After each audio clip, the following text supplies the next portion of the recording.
दोस्तों, बहुत समय पहले की बात है। एक गांव का नाम था भैरूपुर। छोटा सा गांव, लेकिन यहां भी अमीर गरीब ऊंच नीच की दीवारें थीं।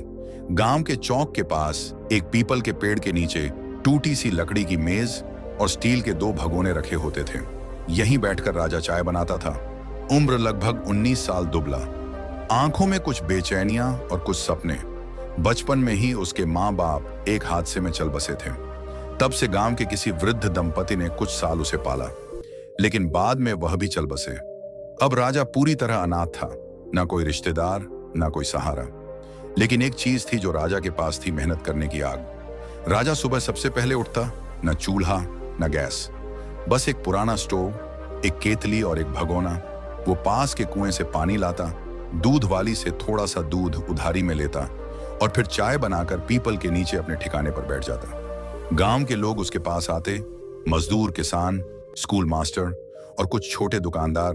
राजा की चाय का स्वाद खास नहीं था, लेकिन उसका व्यवहार बहुत खास था। भैया, आज चीनी कम है, लेकिन मुस्कान फ्री में है। एक प्याली चाय और दो बातें फिक्र भुलाने की। लोग हंसते और राजा की दुकान पर फिर लौट कर आते। राजा उन बच्चों में से नहीं था जो किस्मत को कोसते हैं, जिसे माँ बाप की छाया नहीं मिली। उसे मेहनत की छाव में जीना आ गया था। वो कभी किसी से कुछ मांगता नहीं था। किसी ने रोटी दी, धन्यवाद, किसी ने मुंह फेर लिया, कोई बात नहीं, आज नहीं तो कल सही। गांव की रातें शांत होती, लेकिन राजा के मन में हलचल रहती।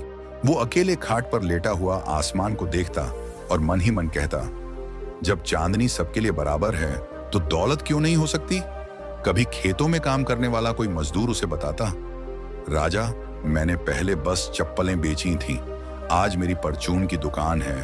तो कभी कोई कहता, बेटा, जो लोग आज हंसते हैं ना, वही कल तेरी दुकान पर उधारी मांगेंगे। राजा इन बातों को दिल में बसा लेता। वो मानता था गरीब होना शर्म की बात नहीं, लेकिन सोच में गरीबी रखना वो हार है। राजा हर दिन अपनी टपरी को थोड़ा बेहतर बनाता, कभी लकड़ी जोड़ता, कभी पुरानी चादर से छाप बनाता। दूध वाले की उधारी समय पर चुकाता था। भरोसे से बड़ा कोई ब्रांड नहीं होता, यह वो मानता था। गांव में एक लड़का और था, मोंटी बाप, गांव का प्रधान रह चुका था और आज भी उसका रब चलता था। मोटर बाइक से चलता, गुटखा थूकता और खुद को बादशाह समझता। मोंटी की दुकान भी उसी पीपल के पास थी, चिप्स, सिगरेट और कोल्ड ड्रिंक की। लेकिन उसके ग्राहक अब धीरे धीरे राजा की चाय पीने आने लगे थे। राजा के पास बैठ मन हल्का हो जाता है, उसकी बातों में अपनापन है। मोटों को यह खटकने लगा। एक शाम जब राजा स्टोव बुझा रहा था, मोटो ने आकर कहा, ओए राजा, यह जगह तेरा बाप की नहीं है। बहुत उछलने लगा है, तू चाय बेच, लेकिन उड़ने की कोशिश मत कर। राजा ने सिर झुकाया, लेकिन जवाब दिया, मैं सिर्फ मेहनत करता हूं, उड़ना तो अभी सोचा भी नहीं। लेकिन मैं जहां बैठता हूं वहां लोग सुकून ढूंढते हैं। ये शायद तुम्हें चुभता है। मोंटी चुपचाप चला गया, लेकिन उसकी आंखों में कुछ और था। एक सुबह राजा रोज की तरह अपनी टपरी पर पहुंचा, लेकिन उसकी टपरी टूटी हुई थी, लकड़ियां बिखरी हुई, भगोना गायब, चूल्हा कुचला हुआ। पास खड़ा एक बूढ़ा बोला, रात में कुछ लोग आए थे, लाठी से सब तोड़ गए, हम कुछ कर नहीं पाए। राजा खामोश खड़ा रहा। उसने किसी का नाम नहीं लिया, किसी से झगड़ा नहीं किया, बस झुककर एक एक लकड़ी उठाई, टूटे भगोने के टुकड़े बटोरे और बगल में बैठ गया। गांव वाले बोले, अब छोड़ दे यह सब राजा, ये तेरे बस की नहीं। गरीब की तरक्की किसी को हजम नहीं होती, अब दूसरा काम देख ले। राजा सब सुनता रहा, लेकिन कुछ बोला नहीं। और फिर उसने फैसला लिया। अगले दिन राजा ने वहीं पीपल के पेड़ के पास एक टीम की प्लेट में सिर्फ यह लिखकर रखा, अभी बंद है, लेकिन जल्द वापसी होगी। राजा उस रात देर तक आसमान की ओर ताकता रहा, मन ही मन वहीं दोहराता गया, गरीब होना शर्म की बात नहीं, लेकिन सोच में गरीबी रखना वो हार है। उसकी पुरानी टीम की दुकान अब सिर्फ राख और लकड़ी का ढेर थी। गांव के बच्चे वहां खेलते हुए कहते, यही राजा की दुकान थी ना, अब देखो मिट्टी बन गई। पर राजा ने अपनी हिम्मत को मिट्टी नहीं बनने दिया। राजा ने अगली ही सुबह फैसला लिया, काम जो भी हो छोटा नहीं होता। सबसे पहले वो गया गांव के धर्मा काका के पास, जो पुराने लोहे की फैक्ट्री के बाहर कबाड़ का काम करवाते थे। राजा ने कहा, मुझे कोई भी काम दे दो, पेट की आग बुझानी है। इज्जत से धर्मा काका ने सिर पर हाथ फेरा, बोले, बेटा, काम तो है पर मेहनत बहुत है। राजा मुस्कुराया, मुझे आराम नहीं चाहिए, सिर्फ काम चाहिए। और वहीं से उसका संघर्ष शुरू हुआ। राजा को मिला हाथ गाड़ी, जिसमें वह लोहे का कबाड़, पुराने कूलर, टूटी कुर्सियां, भारी इंजन इधर से उधर ढोता। धूप की परवाह नहीं, कपड़े गीले होते, लेकिन उसका इरादा साफ था। गांव के कुछ लोग देखते और हंसते। देखो, राजा बना मजदूर जिसे दुकान चलानी थी, अब ठेला चला रहा है। राजा मुस्कुराता और कहता, आज बोझ उठा रहा हूं ताकि कल नाम उठे। कपड़े धोना, थकावट से लड़ना। काम खत्म होने के बाद वह शहर की तरफ निकल जाता। वहां बड़ी दुकानों के बाहर से प्लास्टिक कट्टे और बोरियां उठाकर धोता ताकि उन्हें फिर बेच सके।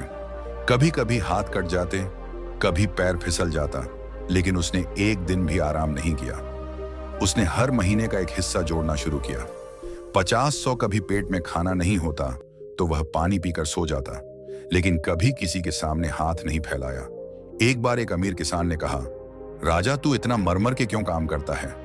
आ, मेरे खेत में नौकर बन जा, मैं तुझे रोज खाना दूंगा।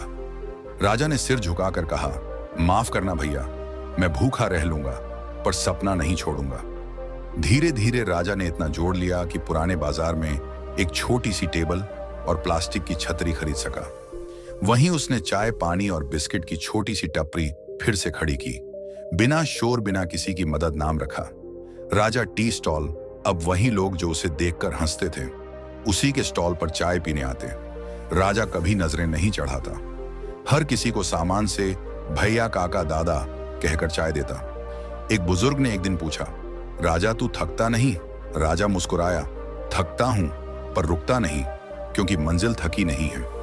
रात के आखिरी पहर में राजा ने जैसे ही अपना चाय स्टॉल बंद किया, वो हमेशा की तरह आसमान की ओर देखने लगा। मन में चल रहा था, अब सब कुछ धीरे धीरे सही हो रहा है, मेहनत रंग ला रही है। लेकिन मन के किसी कोने में एक अधूरापन था। वो अधूरापन जिसे हम न्यायिक कहते हैं, जो उसने कभी मांगा नहीं पर कर्मों ने खुद लाकर दिया। अगले दिन सुबह राजा ने जैसे ही अपना स्टॉल खोला तो देखा सामने की पुरानी दीवार से एक आदमी टिक कर बैठा है। थका हुआ, पसीने से लथपथ, हाथ कांपते हुए राजा पहले तो ध्यान नहीं देता, लेकिन जब वो पास आता है तो उसकी आंखें चौड़ी हो जाती हैं। वो वही आदमी था मोंटी, जिसने 3 साल पहले उसकी दुकान जबरन तोड़ी थी, लेकिन अब हालात बदल चुके थे। मोंटी वो दबंग नहीं था, बीमारी ने शरीर तोड़ा, लोगों ने साथ छोड़ा। बड़े बड़े दोस्त जो उसकी खातिरदारी करते थे अब उसका फोन भी नहीं उठाते। वो कांपती आवाज में बोला, भाई एक गिलास पानी मिलेगा, कई घंटे से भूखा प्यासा हूं। राजा के हाथ कांपने लगे। उसने सोचा, यही तो वो है जिसने मुझे सड़क पर लाकर खड़ा किया था, आज खुद सड़क पर बैठा है। राजा अंदर गया, एक गिलास साफ पानी, साथ में एक केले और बिस्किट का पैकेट लेकर लौटा। मोंटी हक्का बक्का। राजा ने मुस्कुराकर कहा, भाई पहले थोड़ा खा लो, फिर दवा ले आऊं। मोंटी की आंखों से आंसू निकल पड़े। उसने कांपते हुए कहा, मुझे माफ कर दे यार, मैंने तेरी टपरी तोड़ दी थी, तू चाहे तो मुझे धक्के मारकर भगा सकता है। राजा ने उसकी आंखों में देखा, फिर चुपचाप उसके पास बैठ गया। बोला, माफ करने का मतलब यह नहीं कि मैं भूल गया, माफ करने का मतलब है मैं बदल गया। वो फिर बोला, तूने मेरी टबरी तोड़ी थी, लेकिन आज तू खुद टूटा हुआ है। मैंने बदला नहीं लिया, कर्मों ने लिया। गांव के लोग जो चाय पीने आए थे वो यह दृश्य देख सन्न रह गए। एक आदमी जो बिना बदला लिए आगे बढ़ा, वो सच में राजा था, नाम से नहीं कर्म से। कुछ महीने बाद राजा ने अपने चाय स्टॉल को थोड़ा बड़ा किया। अब वहां 2 टेबल, 4 कुर्सियां और एक बोर्ड था। बोर्ड पर लिखा था राजा टी हब, जहां चाय के साथ इंसानियत भी मिलती है। नीचे एक छोटी लाइन, बदला नहीं लिया, कर्मों ने लिया। चोट खाने से बड़ा है, घाव को भरना बदला लेने से बड़ा है। माफ करना और सबसे ऊपर मेहनत का फल जरूर मिलता है।